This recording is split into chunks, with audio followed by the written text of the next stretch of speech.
They didn't want light, and so they went to war.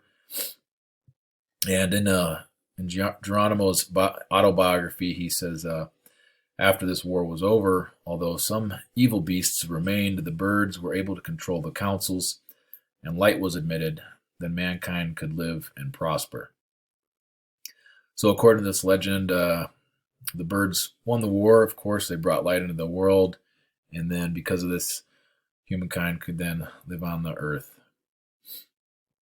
And then there was also the like many other religions, reports of a mighty flood or worldwide flood. So the Grand Canyon, of course, is an area in the northwestern corner of Arizona, but of course the Apache would have been familiar with this area. I think it was more the Navajo and the Havasupai who kind of settled in that area, but it still has some spiritual significance to most Southwest tribes. But again, back to the flood myth. So they say that when the Creator saw the earth and saw that it was flat, that the Creator used floodwaters to shape the terrain into mountains and canyons.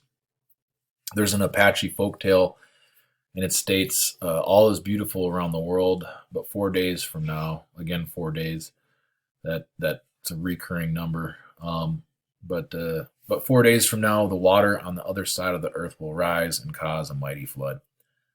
The Creator, or one who lives above, then made a large pinyon tree, or some say that it was a woven ball of twine or bark, but this was, in any case, this was a long canoe that the gods all used to survive the flood, similar to Noah's Ark. But then, so as you see, that's one of their explanations for the Grand Canyon. And as we know, the Grand Canyon was shaped over millions of years through erosion and water and floods and glacial melt. And so this belief isn't too far off from reality. Let's get into next to Apache cultural materialism and their subsistence systems. So, of course, materialism and access to certain resources, geography, has an impact on any culture. So access to water, lumber, and animal life was important to the Apaches, and it shaped their culture. But they were like expert wilderness survivors, and they knew how to live off the land even in the most austere environments. They were great with water conservation. They knew that they needed it to live, and they could, of course, make fire from next to nothing. But depending on the area they were in, they would also harvest plants and seeds like agave or mescal, cactus, acorns, black walnuts, and pine nuts. They were also heavily dependent on white-tailed deer and mule deer, but of course they were known more for hunting American bison or buffalo. So there was kind of a little bit of a divide between the Apache culture. You had the Apaches in the west were more of cultivators, and the Apaches in the east were more hunter-gatherers. But so the eastern Apache tribes, they would trade dried buffalo meat, buffalo hides, and then tools made from buffalo bone and sinew with other tribes, and then the western tribes would trade their vegetables. They were known primarily for planting beans, corn, and squash, which today we know as Three Sisters. The wiki-up that we've got here, so this was the most widely known form of shelter for the Apache.